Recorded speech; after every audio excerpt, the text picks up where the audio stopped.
ప్రతి పథకానికి ఇండివిజువల్గా నిధులనేవి రిలీజ్ చేయడం జరిగింది.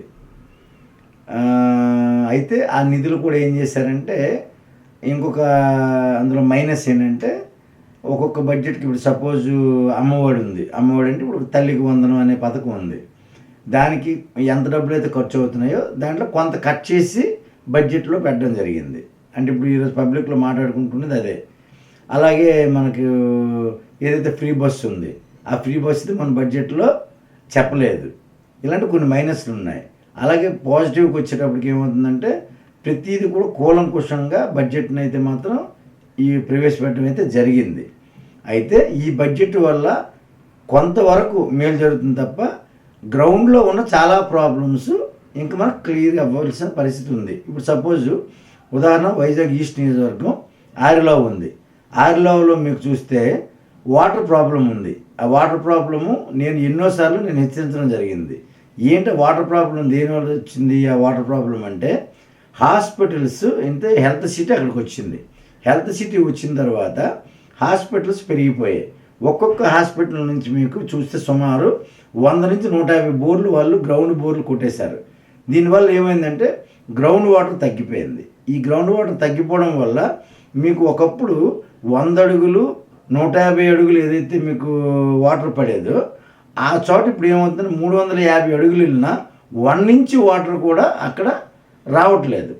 దీంతో ఏమైందంటే గ్రౌండ్ వాటర్ లెవెల్స్ అనేది పడిపోయాయి.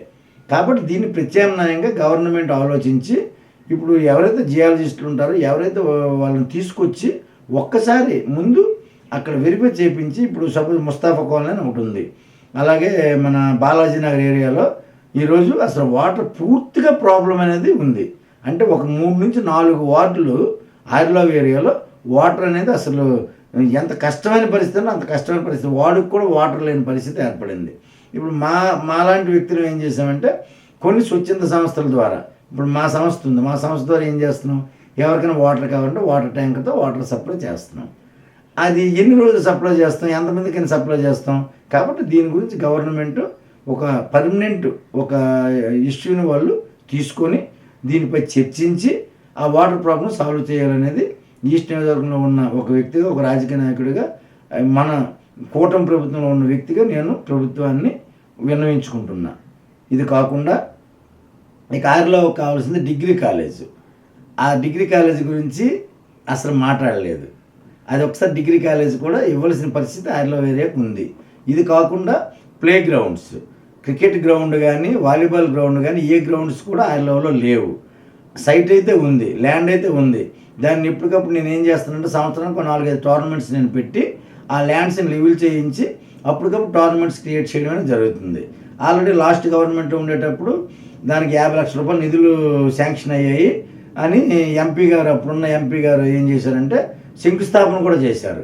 ఆ శంకుస్థాపన చేస్తే మరి ఆ నిధులు ఏమయ్యాయో ఆ శంకుస్థాపన చేసిన తర్వాత 6 నెలల తర్వాత ఎలక్షన్ వచ్చింది.